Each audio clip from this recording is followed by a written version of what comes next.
I am working on finishing the largest wildscape. It's the last one I have to finish before I can take them down to the photographer. And really, it's so close to the finish line. I can almost taste it. And actually last night I had a nightmare that I woke up and a whole lot of the stuff wasn't done. So I was really happy to get up this morning and see that more was done than I thought. And so let me flip the camera around and show you what I'm thinking about. There's nothing wrong with it the way it is, and I could absolutely finish it off now, but what I want to do is go in around some of these spots around my little puff balls. They're kind of bare, and I want to add something other than my grasses and not drizzle stitches. So I'm probably going to do, I don't know, maybe some over twist stitch, maybe some more bullion, maybe some vertical bullions over there, but I thought I would play around, and I'm not going to actually do it on here. Maybe I am. I don't know, but let me go get some other threads and I will come back and we will see what I can do to finish this one off. So one of the things I was thinking about was doing some of these detached cast on stitches, and well, I didn't need to necessarily do them detached, but I wasn't sure. I kind of like those over here. I kind of go with it to kind of offset this light, but I might want to do another color. I could also grab some of my fuzzy stuff. That's not quite the right color. Yeah, I don't like this green, so that's definitely a no. But I have this darker stuff, and I definitely think I want to get some of that in there. That's really some fiddly kind of things, so I won't do that one right now on camera.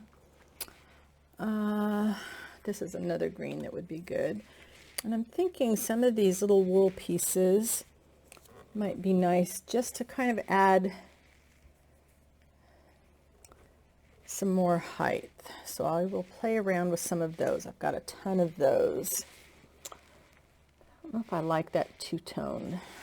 I might want to do this stitch, but do it with some different thread. That's going to be kind of bright. Right, so maybe a different shade of green to do that viney stuff.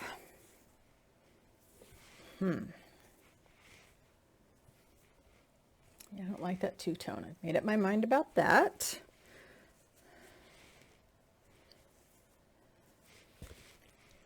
So maybe this one back in this area and this color up here. I might wait until I put the fuzzy bits on. So let's get a needle. Oh, you know what? I want an even longer needle. Here's my long doll needle. Those are really great for getting long dangly things happening. And I do have other videos of me showing these stitches, and I just thought I would pop on a little bit and update you on how close I am to the finish line. It's exciting to think about getting closer. I definitely need a needle threader. I have never had my artwork professionally photographed before. Oh, these are really bad threaders. Wow. One-use threaders. All right, so I think I'm just going to come right up in this area, and I'm probably going to want to put something underneath there to hold my needle, because anytime you're doing any kind of a cast on stitch, your needle's going to go slip sliding all over the place. Make you a little bit dizzy here. All right. Oh, and of course, the very first one I try to pull up, I'm coming up through a French knot that is not cooperative. All right. Wow.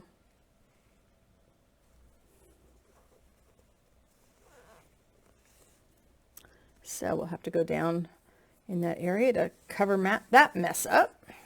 What happened is I happened to bring the needle up right through a French knot, so it made it very loose here. So we will fix it. So this is a cast on stitch, and I like it because it makes just great little vines. And all you're going to do is alternate. I'm going to pull the yarn, the thread, whatever you're using toward me, and my finger's going to go on top. I'm going to make a little loop, and I'm going to go down the needle. Now I'm going to change to the other hand, and it's that alternating from side to side that turns it, instead of a drizzle, into this other little curly thing like this. And it's just nice to have a few different vertical effects. And these are just great little fillers. You can also do these detached, you know, like the one I just showed you. I just did on a piece of scrap fabric to experiment with it and decide what colors I might want someplace. And I can just add that in wherever I might need it. So I could decide that I want to add that in here with that. Ooh, I like that dark green with there. I might have to make some in both colors and mix and match. Because vines in nature are never all just one color, right?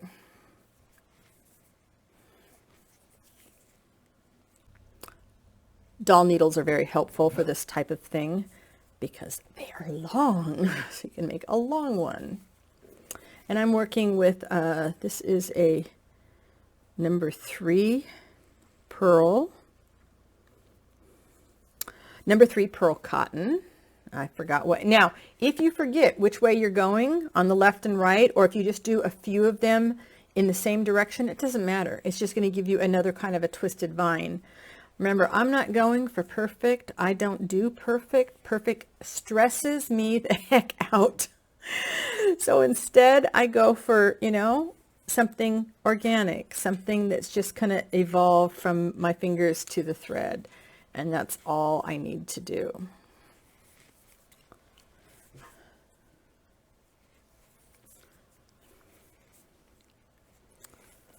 One of these days, this might be one of those things, I'll sit down in front of the TV and just make a whole bunch of these and detach drizzles and detach bullions, and that way I will have them ready to go for the next batch of Wildscapes.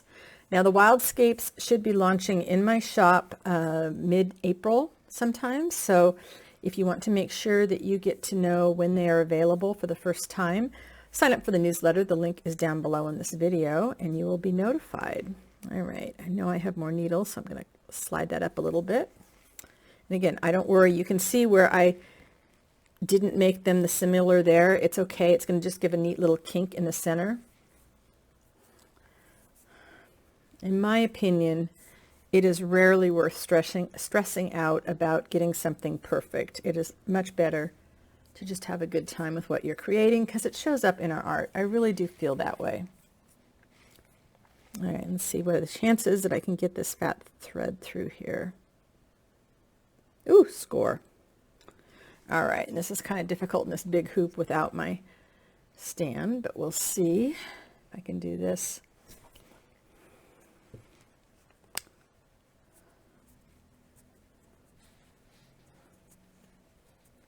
Woohoo, it's actually working.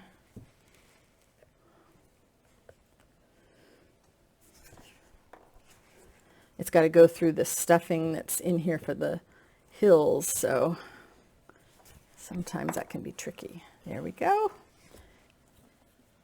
And it's up to you how tight you want to pull it. If you want just a loose vine, you can leave it like that, and it's kind of standing up. Oh, that's kind of cool, isn't it? Or you can pull it really snug and get even more curlies in it, but I kind of like that. I think maybe that's what I'm going to do, is some more of those. So that's the next steps on this. I will come back after I've gotten a lot added in here, but I think I'm going to add some of these here. I think because this is such a heavy thread, that's why they're going to stay upright, and that just gives me another piece of vertical interest. And then I'm going to go do some over here and possibly some down here.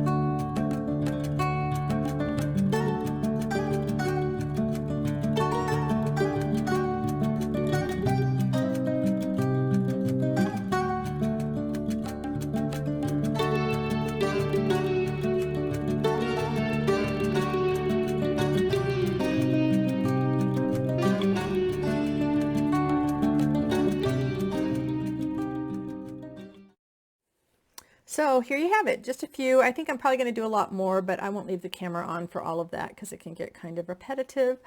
And I love them. And again, I don't worry if, you know, it looks like here I started to go just on one side, so it made it more like a drizzle. So what? Mother Nature isn't perfect. I'm not going for perfection. And I like them. They're almost like a little fiddlehead fern. Let me know down in the comments what you think.